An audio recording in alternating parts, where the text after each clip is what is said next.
Hello everyone, कैसे हैं आप सब। एक बार पुनः से कोचिंग क्लासेस पर स्वागत है। उम्मीद करता हूं आप सब अच्छे होंगे, मस्त होंगे, बेहतर होंगे। आपकी पढ़ाई बेहतर चल रही होगी बच्चों। क्लास 12 केमिस्ट्री एनसीईआरटी में चैप्टर सेकंड चल रहा है और आज बात करेंगे बच्चों मानक हाइड्रोजन इलेक्ट्रोड के बारे में। इसके पहले आपको सीखना है मानक इलेक्ट्रोड विभव, स्टैंडर्ड इलेक्ट्रोड पोटेंशियल के बारे में, तब आपको यहाँ पे समझ में आएगा बच्चों मानक हाइड्रोजन इलेक्ट्रोड क्या होता है। इसके पहले हमने जो भी वीडियोज प्रोवाइड किया है 2025 का जो न्यू सिलेबस स्टार्ट किए हैं उसका एक अलग से प्लेलिस्ट मिल जाएगा बच्चों, आप वहां से तैयारी कर सकते हैं, देख सकते हैं। तो चलिए शुरू करते हैं। सबसे पहले हम थोड़ा सा चर्चा करेंगे बच्चों मानक इलेक्ट्रोड विभव। अच्छा, ये इलेक्ट्रोड विभव होता क्या है? तो जैसे मान लीजिए हमारे पास एक पात्र है, ठीक है, एक पात्र बनाएंगे बच्चों, उसमें से हम आपको तरीके से समझाएंगे।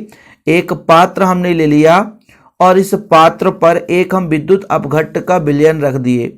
विद्युत अपघट्ट का विलयन जैसे ZnSO4 है या कि कॉपर सल्फेट है, तो यहाँ पर हम मान लीजिए जिंक सल्फेट यहाँ पर भर दिए। विलयन का मतलब होता है कि जिंक सल्फेट आयन के रूप में होता है और इसमें पानी के साथ ही मिला हुआ है।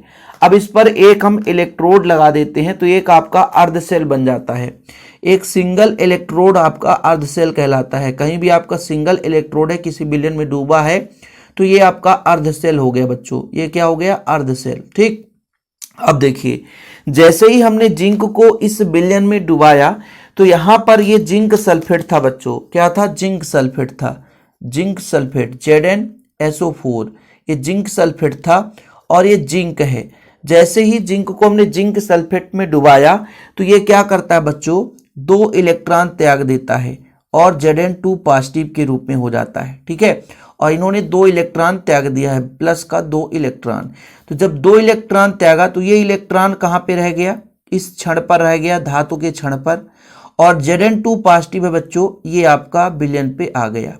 तो यहाँ पर इलेक्ट्रॉन त्यागा है जिंक, तो यहाँ पर इलेक्ट्रोड के द्वारा अर्थात इस जिंक के प्लेट के द्वारा इलेक्ट्रॉन त्यागने की जो प्रवृत्ति है, जो क्षमता है, वो आपका इलेक्ट्रोड विभव कहलाता है। यानी कुल मिलाकर के इस विलयन और इस इलेक्ट्रोड के बीच जो आयन का विनिमय हुआ, ये जो विनिमय है जिस क्षमता के कारण हुआ बच्चों, वो आपका विभव कहला जाता है। और यहाँ पर इलेक्ट्रॉन त्यागा गया है, इसलिए यहाँ पर ऑक्सीकरण की क्रिया हुई है, तो यहाँ पर जो इलेक्ट्रोड विभव होगा वो ऑक्सीकरण इलेक्ट्रोड विभव कहला जाएगा। तो यहाँ से आपका ये कंडीशन क्लियर हुआ कि इलेक्ट्रोड विभव किसे कहते हैं कि किसी भी इलेक्ट्रोड के द्वारा इलेक्ट्रॉन त्यागने की प्रवृत्ति या इलेक्ट्रॉन ग्रहण करने की प्रवृत्ति, अर्थात क्षमता जो है, इलेक्ट्रॉन त्यागने या ग्रहण करने की जो क्षमता है, वो आपका इलेक्ट्रोड विभव कहलाता है। आवेश अर्थात आयन का विनिमय होता है और उसी के बीच जो कार्य होता है वो एक ऊर्जा के रूप में होता है, और यही जो कार्य है एक विभव का रूप हो जाता है बच्चों। तो यहाँ पे चीजें क्लियर हो गई होगी कि किसी भी इलेक्ट्रोड के द्वारा इलेक्ट्रॉन ग्रहण करना या इलेक्ट्रॉन त्यागना है ना, जिस कैपेसिटी के कारण होता है, जिस ऊर्जा के कारण होता है, जिस क्षमता के कारण होता है, उस क्षमता को कहते हैं इलेक्ट्रोड विभव। अब जैसे हमने कहा कि हमारे पास एक विलयन है, मतलब विद्युत अपघट्ट है, और जिस धातु का विद्युत अपघट्ट है उसी का हमने छड़ लगा लिया तो एक अर्ध सेल का निर्माण कर दिया। लेकिन ये मानक इलेक्ट्रोड विभव कब कहलाएगा? कि हम भाई साहब यहाँ पर एक रॉड ले रखे हैं धातु का और उसी धातु का विद्युत अपघट्ट हमने ले रखा है। अब इसका कंडीशन ये हो जाए कि इसके अंदर जो विलयन है वो 1 मोल प्रति लीटर हो, उसका सांद्रण जो है 1 मोल प्रति लीटर हो। यानी कहने का तात्पर्य 1 मोल, जैसे HCl का यदि मिश्रण ले रहे हैं तो 1 मोल HCl 1 लीटर विलयन में उपस्थित हो। आप कहोगे सर ये विलयन कैसे बनता है? देखो, जैसे हमने विद्युत अपघट्ट बच्चों यहाँ पर आपको बताया कि विद्युत अपघट्ट ZnSO4 हमने लिया है, तो ये इसका 1 मोल जो है टोटल विलयन के मतलब 1 लीटर में उपस्थित हो। अब ये विलयन कैसे बना है? मतलब जिंक सल्फेट को हमने पानी में मिला रखा है तो वो आपका विलयन बन जाता है। जैसे यहाँ पर मानक हाइड्रोजन इलेक्ट्रोड में हमने 1 मोलर सांद्रण HCl लिया है, तो यहाँ पर बच्चों इसका मतलब ये हुआ कि 1 मोल HCl पूरे विलयन में है, अर्थात जो भी हमने HCl और जल का विलयन लिया है, क्योंकि आपका HCl विद्युत अपघट्ट है, ये आपका विलेय कहलाता है। विलायक का हमने रूप जल का मान ले लिया है कि मतलब विलायक जो है वो जल के रूप में है, तो दोनों मिला तो विलयन बनाया। टोटल विलयन यदि 1 लीटर है तो उसमें 1 मोल HCl है, यदि 2 लीटर है तो 2 मोल HCl है। तो कंडीशन है कि मानक इलेक्ट्रोड विभव कब होगा कि जब विलयन का सांद्रण बच्चों 1 मोल हो, पहला कंडीशन। दूसरा कंडीशन ये है कि ताप 298 केल्विन हो, मतलब यहां पे जो आपने विद्युत अपघट ले रखा है तो इसका जो मौसम परिवर्तन है भैया 98 केल्विन यानी 25 डिग्री सेल्सियस ताप होना चाहिए। और तीसरा कंडीशन ये है बच्चों कि इसका जो दाब है यहां पे जो दाब लग रहा है वो एक वायुमंडलीय दाब के बराबर हो, एक वायुमंडलीय दाब के बराबर हो, एक वायुमंडलीय दाब के बराबर हो। यदि ये 3 कंडीशन पर इस हम अर्ध सेल को बनाए हैं तब इस इलेक्ट्रोड का जो विभव होगा वो मानक इलेक्ट्रोड विभव होगा। यानी किसी भी इलेक्ट्रोड का विभव यदि हम निम्न परिस्थितियों पर प्राप्त करते हैं कि विलयन की सांद्रता कितनी हो, 1 मोल प्रति लीटर हो, विलयन की सांद्रता 1 मोल प्रति लीटर हो, और जो वायुमंडलीय दाब है मतलब जो गैस का दाब है जो हमने वहां पे मतलब एक प्रकार से विलयन ले रखा है उस पर जो दाब लग रहा है उस पर 1 वायुमंडलीय दाब हो। तीसरा है बच्चों, यानी कहने का मतलब जिस सेल में जो भी अभिक्रिया हो रही है हमने गैस का दाब लिया, जैसे यहाँ पर हम हाइड्रोजन गैस ले रहे हैं तो 1 वायुमंडलीय गैस का दाब होना चाहिए। और तीसरा जो तापमान है 298 केल्विन अर्थात 25 डिग्री सेल्सियस होना चाहिए। इस स्थिति में जो इलेक्ट्रोड का विभव निकल कर आएगा वो मानक इलेक्ट्रोड कहलाएगा, यानी मानक इलेक्ट्रोड का विभव कहलाएगा, स्टैंडर्ड इलेक्ट्रोड पोटेंशियल। ये कंडीशन हो गया। अब आपके मन में यदि एक क्वेश्चन तैयार हो रहा होगा कि ये मानक हाइड्रोजन इलेक्ट्रोड की क्यों जरूरत पड़ी, क्योंकि मानक इलेक्ट्रोड विभव तो हो गया, तो भाई मानक इलेक्ट्रोड विभव का मान कुछ भी हो सकता है। अब मानक हाइड्रोजन इलेक्ट्रोड इस प्रकार से तैयार किया गया कि इसका विभव शून्य हो जाए। इसका विभव शून्य बनाने का तात्पर्य हुआ कि जैसे हमें मान लीजिए किसी भी अर्ध सेल का विभव निकालना है बच्चों, तो अपन क्या करेंगे, इसको जोड़ देंगे और फिर उसमें से हम देखेंगे विभव मापी की सहायता से कितना मान निकलता है। तो ये तो क्लियर होगा कि एक का मान शून्य है तो दूसरे का ही मान निकलेगा, उससे आसानी से हम किसी भी अर्ध सेल का जो विभव है उसका गणना हम कर सकते हैं। आपको विद्युत रासायनिक सेल पढ़ाया था, विद्युत रासायनिक सेल में क्या होता है, 2 अर्ध सेलों को जोड़ते हैं। जैसे आपका एक अर्ध सेल हो गया, अब हमने मानक हाइड्रोजन इलेक्ट्रोड यहां पर जोड़ रखा है और जानते हैं कि इसका विभव शून्य है, तो इसके विभव को ज्ञात करने की जरूरत है नहीं। अब जिस भी अर्ध सेल का हमको विभव निकालना है उसको अलग से जोड़ दिया हमने। जैसे भाई इस पे भी 1 इलेक्ट्रोड लगा होगा, इस पे भी 1 इलेक्ट्रोड लगा होगा।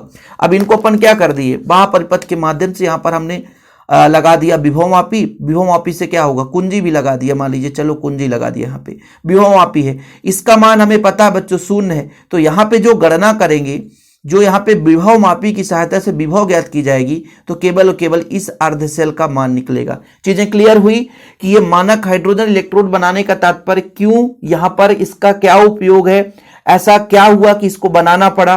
तो मानक हाइड्रोजन इलेक्ट्रोड को इस प्रकार से बनाया गया कि इसका जो विभव है बच्चों शून्य है।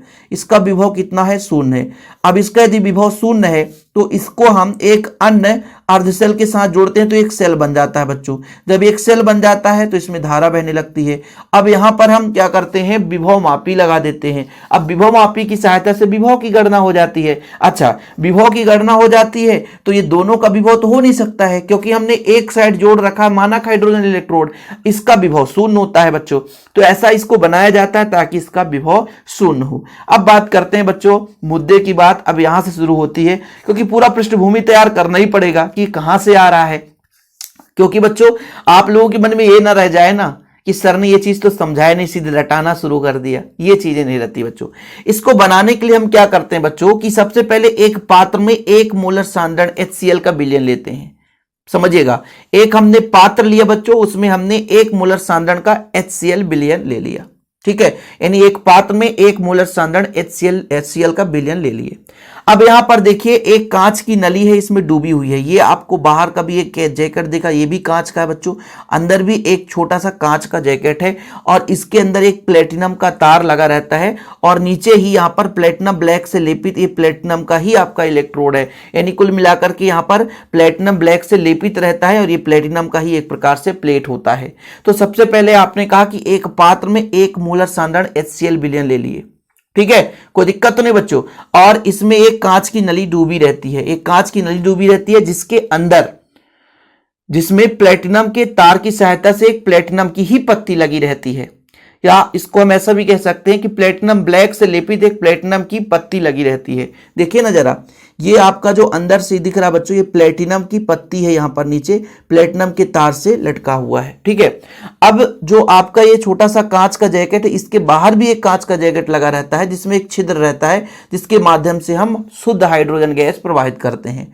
अब आपको एक चीज तो पता होगा कि जो हम मानक हाइड्रोजन इलेक्ट्रोड की बात करें, चाहे मानक इलेक्ट्रोड की बात करें, इसका वायुमंडलीय दाब कितना होना चाहिए बच्चों? 1 वायुमंडलीय दाब होना चाहिए।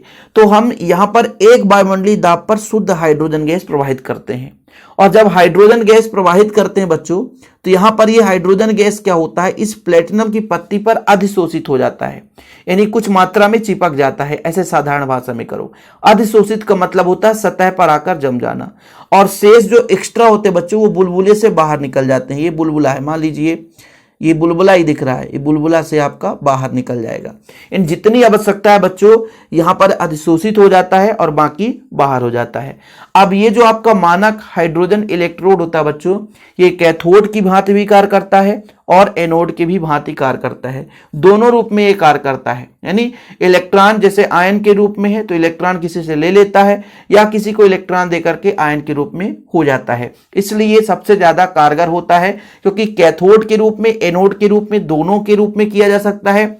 और इसका कई बार ऑब्जेक्टिव आया है कि मानक हाइड्रोजन इलेक्ट्रोड का जो विभव है कितना होता है, 0 होता है। इसका यदि विभव 0 है बच्चों, तो इसको किसी भी अर्ध सेल में जोड़ करके विभव मापी की सहायता से हम उसका विद्युत वाहक बल अर्थात विभव हम निकाल सकते हैं। और जो विभव निकल कर आएगा परिपथ में, तो वो केवल अर्ध सेल का होगा, क्योंकि इसका 0 रहता है। तो ये आसान हो जाता है। जैसे हमारे पास एक अर्ध सेल है, उसका हमको निकालना है मान, तो इसकी सहायता से हम दोनों को जोड़ देते हैं। तो जोड़ देते हैं, एक सेल बन जाता है, और सेल बन जाता है तो धारा बहती है, धारा बहती तो विद्युत वाहक बल निकलता है। वो विद्युत वाहक बल आपका विभव है, तो वो विभव जो निकल कर आएगा कि वो दूसरा जो अर्ध सेल है जिसका हमें निकालना होता है, उसका हमें एक प्रकार से विभव प्राप्त हो जाता है। यानी किसी भी इलेक्ट्रोड का, यानी हमारा जो अर्ध सेल है उसका इलेक्ट्रोड विभव निकल जाता है। ये चीज हो गया बच्चों। तो इसका जो आपको बनावट लिखना है, फिर से आप समझना, मैं अपने भाषा में समझा रहा हूं कि सबसे पहले एक पात्र में, मैं अपनी भाषा में समझा रहा हूं, आपकी बुक में कुछ और दिया होगा, गाइड में कुछ और दिया होगा, तो परेशान मत होना। और जिसको नोट्स लेना है तो मैं अपना पर्सनल नंबर दे रखा हूं, इसमें कोई शक की बात नहीं है।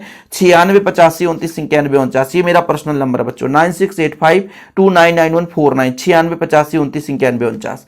अब देखिए बच्चों, फिर से समझाता हूं कि एक पात्र में 1 मोलर सांद्रण HCl का विलयन रहता है। ठीक है, जिसमें एक कांच का, यहां पर देख सकते हैं एक कांच का नली है, एक पतला सा नली बच्चों, कांच का नली इसमें डूबा रहता है, जिसके अंदर प्लेटिनम तार से एक प्लेटिनम की पत्ती लगी रहती है जो प्लेटिनम ब्लैक से लेपित होता है। फिर भी इसके चारों ओर फिर भी एक चौड़ा कांच का बेलनाकार जैकेट घिरा रहता है, और जैकेट के ऊपर एक पार्श्व नली लगी रहती है, जिससे हम 1 वायुमंडलीय दाब पर शुद्ध हाइड्रोजन गैस प्रवाहित करते हैं। जब शुद्ध हाइड्रोजन गैस प्रवाहित करते हैं बच्चों, तो ये जो आपका प्लेटिनम ब्लैक की पत्ती है, यह हाइड्रोजन गैस को अधिशोषित करता है, मतलब सतह पर चिपकाता है कुछ मात्रा में, और शेष बुलबुले के रूप में बाहर निकल जाता है। मतलब जितनी आवश्यकता होती है वो चिपक जाता है, बाकी का बाकी बाहर हो जाता है। यही इसका क्रिया विधि है। अब इसको थोड़ा सा हम अभिक्रिया के माध्यम से समझाने के, बहुत ही सिंपल है बच्चों। फिलहाल एक बार फिर से समझा देता हूं कि मानक हाइड्रोजन इलेक्ट्रोड को बनाया कैसे जाता है।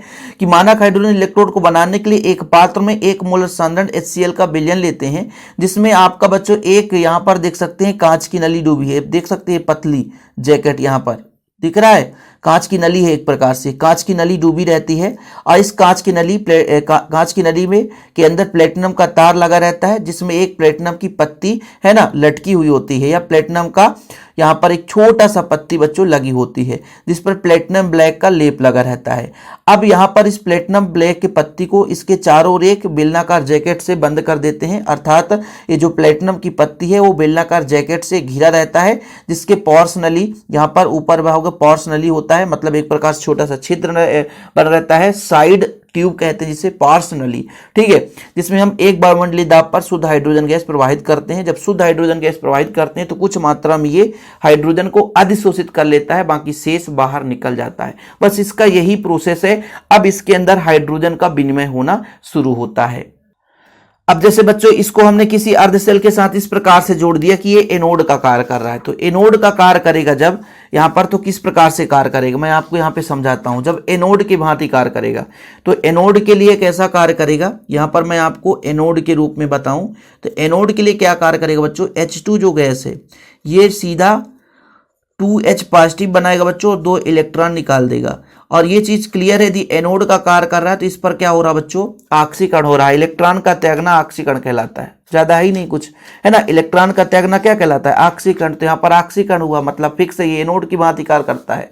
कहने का तात्पर्य ये हुआ कि हमने H2 गैस लिया, इसको इस प्रकार से भी लिख सकते हैं, H2 गैस लिया एक वायुमंडलीय दाब पर, एक वायुमंडलीय दाब पर है ना, तो ये प्लेटिनम की पत्ती पर अधिशोषित हुआ। ये आपका बच्चों ये पूरा सेल का निर्माण कर दिया है ना। यदि मान लीजिए एक लाइन खींचेंगे तो अर्ध सेल है, 2 लाइन खींच दिए तो एक सेल है, तो मान लीजिए अर्ध सेल है तो एक लाइन हटा दो, तो एक लाइन हटाने का तात्पर्य यही है क्योंकि ये अर्ध सेल है इसलिए एक लाइन हटा दिया। अब ये क्या बनाता बच्चों, H पॉजिटिव आयन बनाता है और ये किस बिलियन पर, 1 मोलर सांद्रण बिलियन पर ही ये काम कर रहा है। तो ये चीज आपका हो गया, एक दर्शाने का रूप हो गया है ना, इस प्रकार से होता है। लेकिन वहीं पे जब एक कैथोड का कार्य करता है बच्चों, तो कैथोड का जब कार्य करता है तो ये आयन के रूप में रहता है, ठीक है। कैथोड का कार्य करता है तो ये आपका आयन के रूप में ऑलरेडी हाइड्रोजन रहेगा। तो हाइड्रोजन जब कैथोड का कार्य करेगा तो आपका मान लीजिए आयन के रूप में है तो इलेक्ट्रॉन को ग्रहण करेगा और हाइड्रोजन गैस बनाएगा, H2 बनाएगा। बैलेंसिंग कराने के लिए 2H पॉजिटिव 2 इलेक्ट्रॉन को ग्रहण करके शुद्ध हाइड्रोजन गैस बनाता है। इसको दर्शाने के लिए इसका अपोजिट करेंगे कि H पॉजिटिव आयन था, 1 मोलर सांद्रण बिलियन पर था और ये अर्ध सेल में शुद्ध हाइड्रोजन गैस बनाया है। ये गैस है बच्चों, तो इसका 1 ATM 1 वायुमंडलीय दाब है, किस पर, प्लेटिनम की पत्ती पर। तो ये एक दूसरे के अपोजिट होते हैं, ठीक। तो फिलहाल लिखने के लिए स्क्रीनशॉट मैं आपको समय दूंगा, इतना भी लिख दोगे बच्चों कोई दिक्कत नहीं, शॉर्टकट में लिखा गया है, ठीक है ना। ये लीजिए, प्लेटिनम पर हाइड्रोजन गैस अधिशोषित होता तथा शीघ्र ही H2 तथा H3O आयन में साम्य स्थापित हो जाता है, क्योंकि पानी भी रहता है। परिस्थिति के अनुसार हाइड्रोजन इलेक्ट्रोड, एनोड और कैथोड की भांति दोनों तरह से कार्य कर सकता है। साम्य स्थापित का मतलब यही है कि भाई हाइड्रोजन गैस अधिशोषित हुआ, जल भी रहता है अंदर, तो साम्य स्थापित हो जाते हैं एक दूसरे के, ठीक। ये चीज आप यहाँ पर देख लो कि जब एनोड की भांति कार्य करेगा तो इलेक्ट्रॉन त्यागेगा। दूसरा सिस्टम ये मैंने बताया कि इस प्रकार से आप इसको दर्शा सकते हो। जब ये कैथोड की भांति कार्य करेगा तो इलेक्ट्रॉन लेगा, इस प्रकार से आप दर्शा सकते हो। बस इसका बच्चों हम शून्य मानकर चलते हैं कि इसका इलेक्ट्रोड विभव शून्य होता है। इसको इस प्रकार से बनाया ही गया है कि इसका शून्य मान निकल कर आए। थोड़ा सा समय लग गया भाई, चाहता तो मैं 2 मिनट में भी इसको कंप्लीट कर सकता था, लेकिन कारण ये था कि भाई इसको मैं डीप में समझा के चलूं ताकि आप लोगों को दोबारा ना पढ़ना पड़े, समय भले लगे लेकिन क्लियर हो जाए, ठीक है। तो फिलहाल अभी के लिए इतना ही। वीडियो पसंद आए तो लाइक करके शेयर कर दीजिएगा।